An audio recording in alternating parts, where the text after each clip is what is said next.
रावेर येथे बिजासन माता मंदिराजवळील दुर्घटना. जळगाव जिल्ह्यातील रावेर शहरापासून जवळच असलेल्या सावदा रोडवरील बिजासन माता मंदिराजवळ दोन दुचाकींची समोरासमोर धडक झाली. त्यात विवरे येथील शुभ गजानन लोखंडे वय 20 या तरुणाचा जागीच मृत्यू, तर कोळदा येथील विनय विजय भालेराव के 24 हा गंभीर जखमी झाला. त्याला भुसावळ येथे दवाखान्यात नेल्यावर डॉक्टरांनी मृत घोषित केले. या घटनेमुळे दोन्ही गावांवर शोककळा पसरली.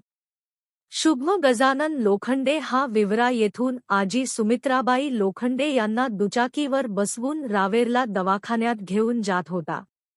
रावेर शिवारातील बिजासनी माता मंदिराजवळ विवरा रावेर रोडवर त्याच्या दुचाकीला समोरील दुचाकीने धडक दिली. ही दुचाकी विनय विजय भालेराव कोळोदा ता रावेर हा चालवत होता. तो रावेरकडून सागद्याच्या दिशेने जात होता. या अपघातात दोन्ही तरुण ठार झाल्याने ग्रामस्थांनी धाव घेतली. एक विद्यार्थी तर दुसरा आधार केंद्र चालक. विवरे येथील शुभ हा कुटुंबातील एकुलता एक मुलगा होता. तो फैजपूर येथील डी.एन.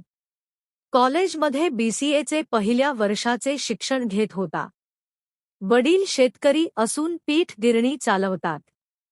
तर कोळदा येथील मृत विनयच्या कुटुंबात एक विवाहित बहीण आहे. तो एकटाच होता. त्याचे रावेर शहरात आधार केंद्र होते. पोलिसांनी घटनास्थळी पंचनामा केला.